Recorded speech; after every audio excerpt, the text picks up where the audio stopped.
amigos, além de rachadíssimo, o Supremo Tribunal Federal também, neste momento, enfrenta grande tensão por conta de tudo que vocês estão vendo. O Gilmar Mendes está muito nervoso, o Toffoli está muito nervoso, o Moraes está muito nervoso, o Flávio Dino está muito nervoso, a Carmen Lúcia está tão nervosa que diz que já vai deixar o Supremo no mês que vem. O Fachin também está muito nervoso porque está pressionado pelo Gilmar Mendes. O Gilmar Mendes cobra que o Fachin, enquanto presidente do STF, tome as dores dele e do Toffoli contra o Alessandro Vieira, relator da CPI do crime organizado, que ousou indiciar suas altezas imperiais. Como pode? Pressionado, Fachin ameaça renunciar e largar tudo para trás. Que coisa. Nós vamos ver isso. E vamos ver também algumas novidades sobre o caso Ramagem. Algumas coisas esdrúxulas no Tribunal de Contas da União. E outras coisitas más. Vamos lá, começando. Vamos lá. Essa matéria está, vamos lá, gente, já deixando seu like, vamos lá, está na CNN. Volta para a gente entender os pormenores dessas discussões. Clarissa, a coisa escalou a tal ponto, né, que a gente tem um senador que sofre um risco real. Opa! Francisco, você também sofre um risco real de virar bolsonarista, Francisco. Em sua homenagem, Francisco, cale a boca, Francisco.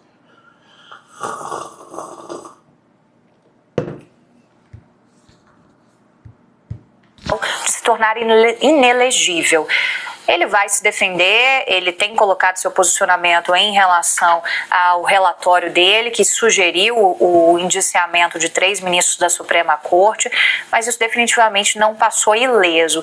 E tem outras consequências, né? O embate entre o ministro Gilmar Mendes... Elas são tontas? Se fingem de tontas ou são pagas para serem tontas, essas jornalistas e também os jornalistas da CNN e companhia? Elas não conhecem, ou fingem não conhecer, certamente não conhecem e também fingem não conhecer, os artigos da Constituição que garantem a um senador da República que garante ao senador da República na condição de presidente de uma CPI ou CPMI as mesmas garantias de qualquer magistrado, de qualquer juiz.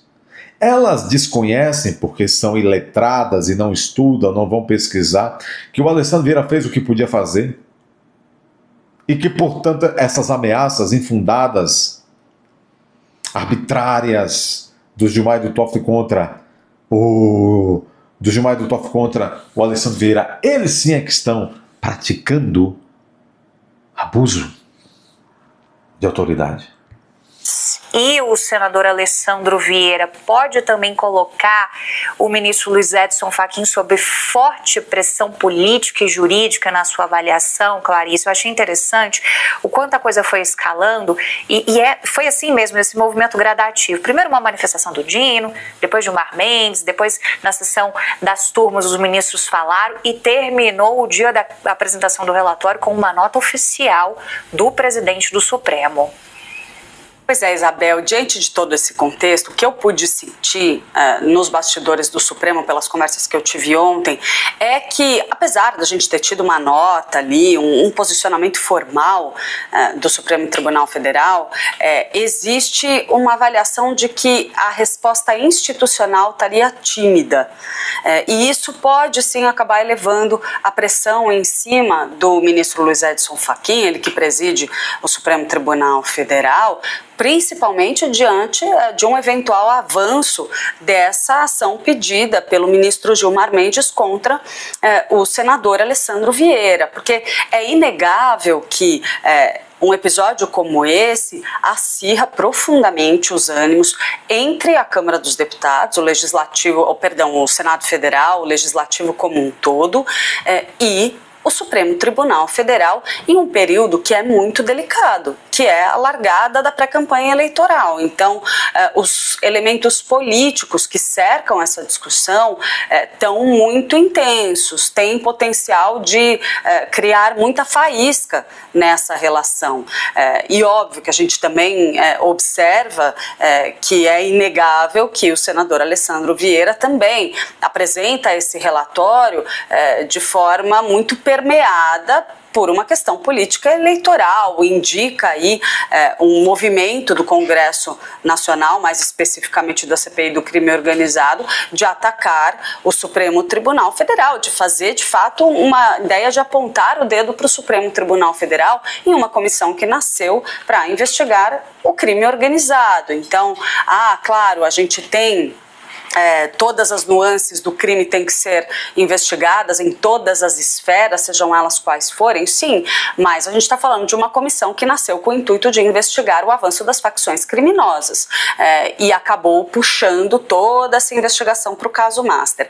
Então, o que eu ouço é que sim, há aí nos bastidores do Supremo esse clima de que talvez uma resposta mais rigorosa, mais forte da parte do presidente do Supremo Tribunal Federal poderia ajudar a pacificar um pouco essa crise.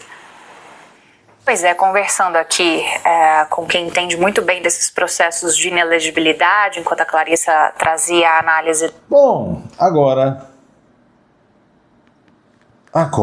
vamos ouvir os plins-plins, o choro-choro da Vera Magalhães, essa brilhante jornalista que ama Bolsonaro. Vamos lá. Viva!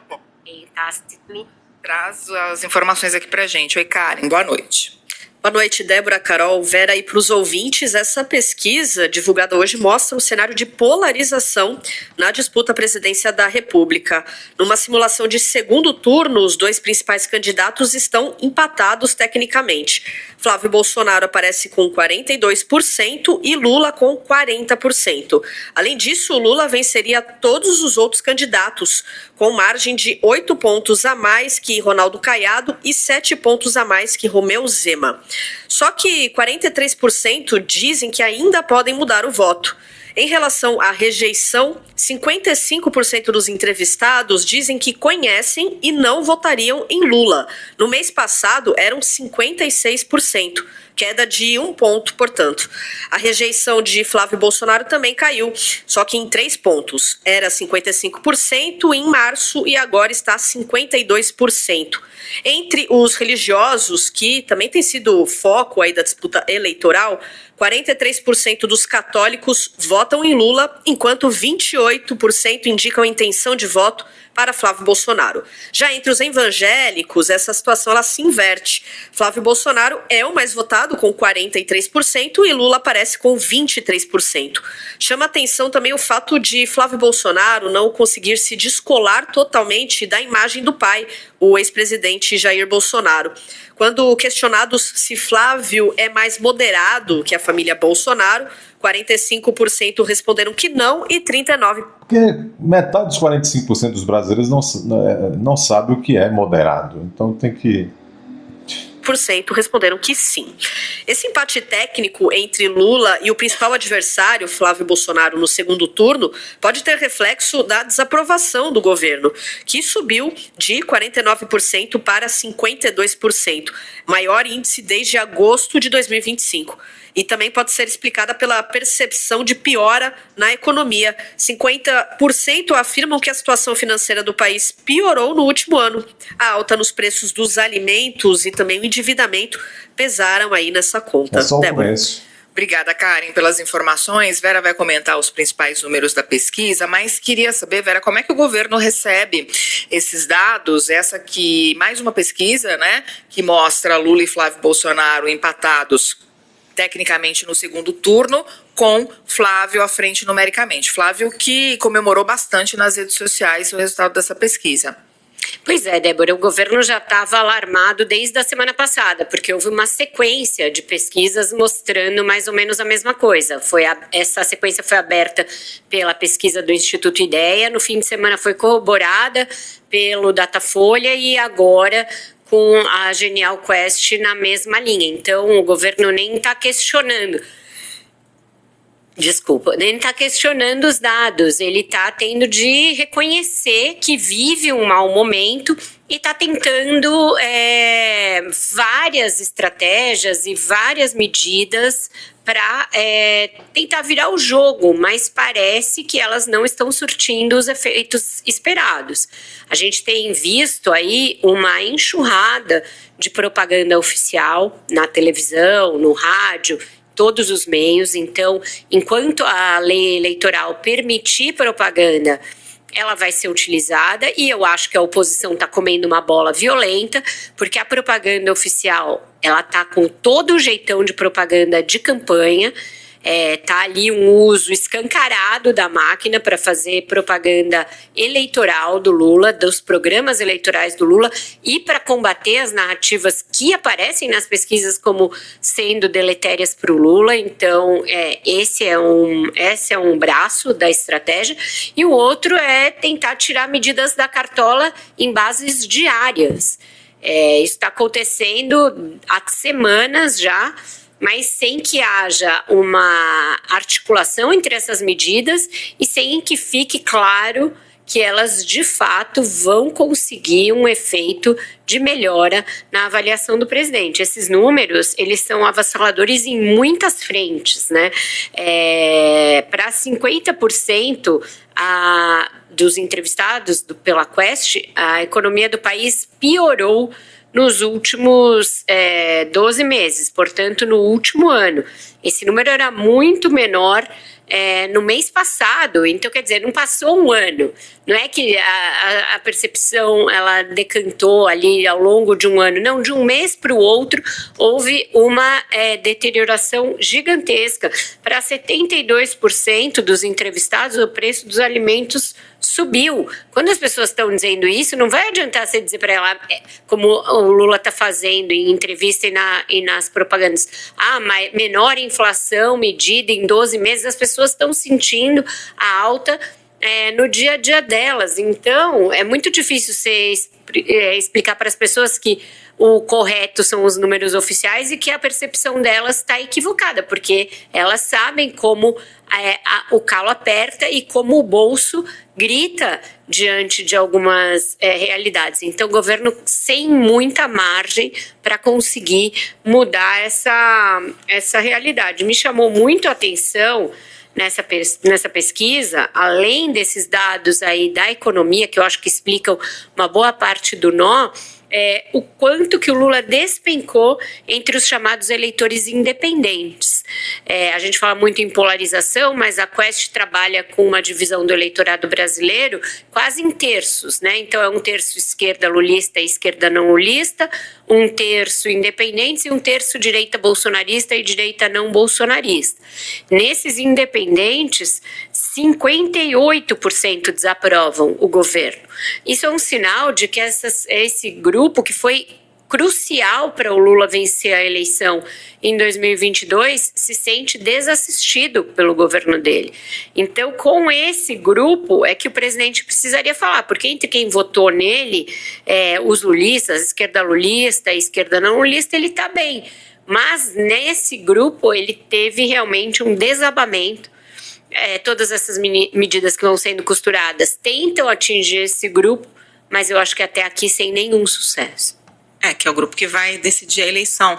Agora, Vera, você acha que o Lula enfrenta também os efeitos de uma quebra de expectativa, né, do que ele prometia? Porque a grande promessa de campanha do Lula era o quê? A volta da picanha, a volta do churrasco, né? E ainda que a gente tenha dados econômicos melhores do que no governo Bolsonaro, isso não aconteceu por N fatores, né? Temos várias guerras acontecendo. Os analistas da CBN fazendo uma defesa indefensável do desastre do governo Lula. É isto. É isso. Olha que interessante. Vamos ver umas breves manchetes aqui do Diário do Poder. André Mendonça, relator do caso Master no STF, vê comunhão para ilícitos no elo entre imóveis e o Costa, presidente do BRB, Banco de Brasília, e o Vorcar. Eita, isso vai acelerar a delação do Vorcar. Alvo da PF Choquei se uniu a Janja em defesa da taxação das blusinhas. Olha que coisa. Olha que coisa. O governo do DF está com aquilo na mão, com medo de respingar neles. Olha, vocês aí de Alagoas, o governador fazendo pesquisa falsa, e TRE de Alagoas mandou recolher a pesquisa. Deixa o like, inscreva-se, confira a sua inscrição, compartilhe, comente, corra, vá até a aba Seja Membro, por favor. Saiba como funciona, torne-se membro desse canal. Vai aparecer o botão hypar. Você clica para esse vídeo chegar a mais pessoas.